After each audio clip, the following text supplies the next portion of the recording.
We just read the New York Times op-ed article by Kanon titled Censoring Myself for Success. So what struck you most with this op-ed? This was really exciting to me because it showed somebody who is willing to do what I think a lot of people aren't willing to do, and is saying, I might make less money, I might have less fans, but I'll make the music that I care about. The pressure that he's receiving as an artist, that he's experiencing as an artist, is to create more poppy material in the sense of appealing to white teenage females than another type of pressure, which might be to be nihilistic or to be, pathological in that black sense, and to sell to that sort of fascination with abomination that America has with, the black male. It makes me also a little bit more hopeful because I think it also positions the consumer in a very powerful role, because things aren't going to be made if we don't consume them. Record executives are just following the money. I think it empowers the consumer while humanizing the artist. The fable really resonates with me on multiple levels. The fox once had an elegant walk, for which the animals loved him, is the first sentence. And then the next sentence is, one day he saw a prophet striding along, but we don't know what happened to that fox. In between those two sentences, it's forgetting the culture, forgetting the beauty that we already had, and we're on this diet now, so we have to relearn and rediscover and reaffirm, what's in that legacy before.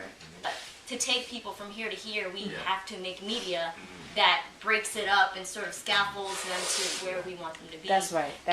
To scaffold it, you have to know what they think is important, the cool factor, and just redeliver what is cool about the fox to them. And so this is what cool is without the degradation. Right. It's cool with the culture. Yeah. That's it. Corporations are designed to squeeze maximum profit out of minimal output. And so over time, they will take up any tropes. They will start with tropes that are actually good and are actually productive.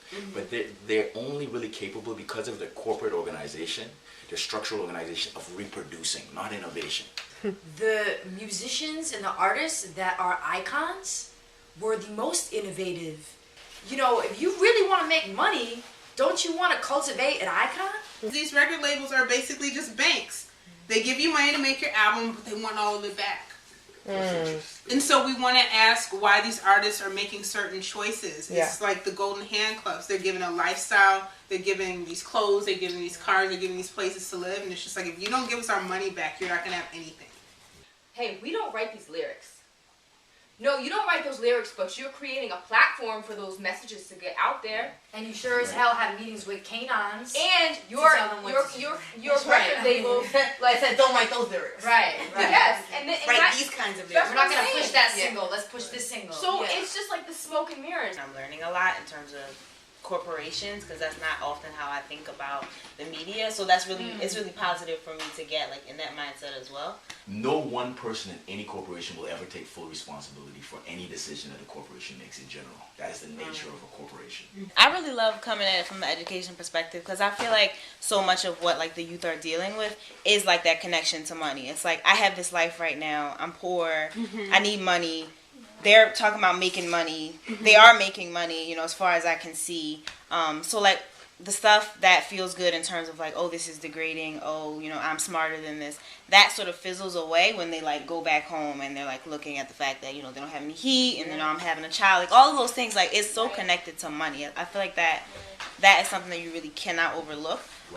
But for me, I feel like the thing that communities of color, and I'll speak mainly about the black community because that's the one I have the most connection to, I think the thing that we are lacking most now is not money, but it's thoughtfulness and responsibility and taking ownership of the things that hurt us and having the courage to say no to those things. So I think that the money argument is very important, and connecting people with more money and more resources ultimately, is very important. But I think if you can get youth and other people talking about I don't want to call it intellectual, but just the side of it that's not tangible, and just get them to connect with that, then the issue about being poor and wanting to have money and idolizing people artists who are making money, will become less powerful, because then you'll be empowered with something that's not tangible, which is your self-respect and your dignity and your history and your sense of feeling valued in the world. I feel like we need that first before you can even get them to go anywhere. Honestly. And I think that this money piece, right? It's why a part of the reason why I love this article and how it started is that he is, right, talking about success and saying it's not just tied to this money piece. It's tied to my purpose. I'm reading this and I can feel that this is a powerful man. This is a brave individual. Because he made the moral choice to say no. Yes. He made the moral choice to say yes to himself and to his purpose. That's successful. And that's what our young people need are looking to have. Yeah.